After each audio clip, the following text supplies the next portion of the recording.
Yo, it's Sway. Sway. Sway. Sway. Sway. Sway. Sway. In the morning. In the morning. In the morning. In the morning. In the morning. In the morning. Only on Shade 45.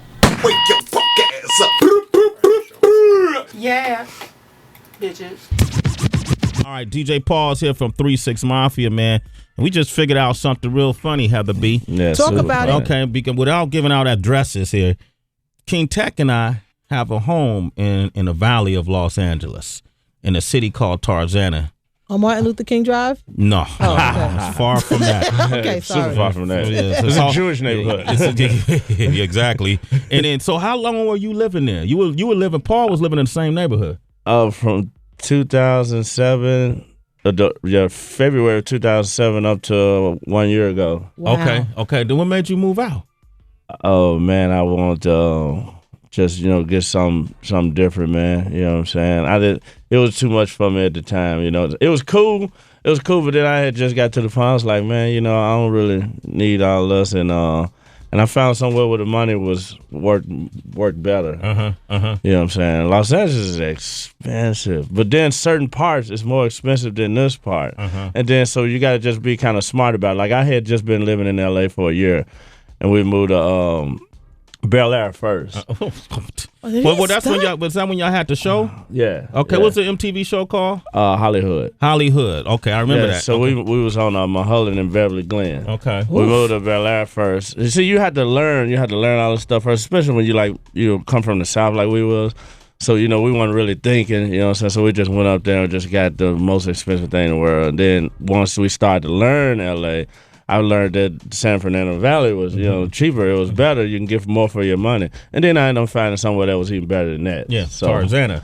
Now, so the whole time, now get this. Let me tell you about this neighborhood. Okay. Okay, see, he got there in 07. Tech and I was there since 95, 96. Wow. So when we were there, it wasn't as developed as it is. Like if you go up Reseda, you see all the golf courses and all the track housing and the gated communities. Yeah.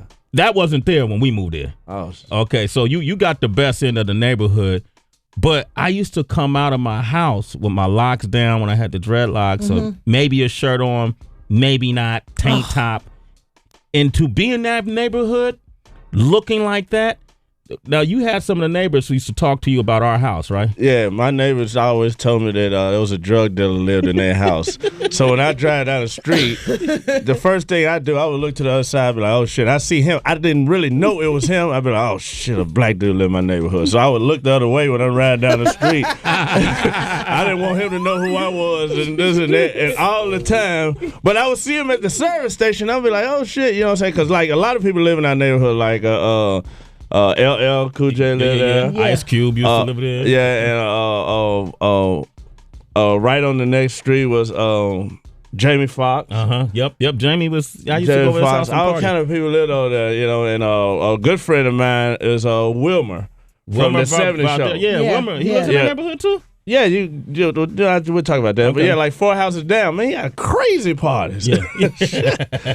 So, but it was cool with Wilmer, you know what I'm saying? Yeah. Vivica Fox was over there for a second too. All that was cool, but I was like, this dude right here with these dreadlocks is a drug dealer. I don't want this dude to see me. Yeah, and he was bringing down the property value. You could say it.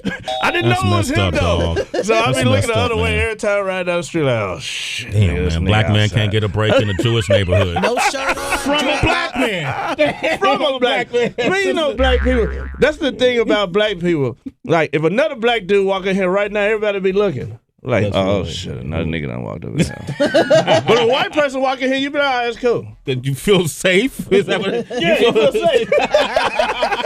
I made you feel like your life was in danger. Paul didn't want me to know where his house was, so I wouldn't knock on the door. You might try to drop a stash over there, right? You know what? Man, you know how we is, man. You know how we black people is. Feds man. might be watching you. Well, you know what? That explains a whole lot now. You wasn't invited to stuff? Well, I get it, because when I read that DJ Paul was arrested and had a taser, so you've been paranoid for a long ass time. I get it, man. Okay. Man, you gotta be paranoid, man. Not paranoid, just protective. Okay. You know what I'm saying? You got to be protective. You got to be protective. I want to hear about that, man. What I really want to know is how'd you get the... Don't answer it yet. All right. We're going to come back. I want to play this song featuring Gucci.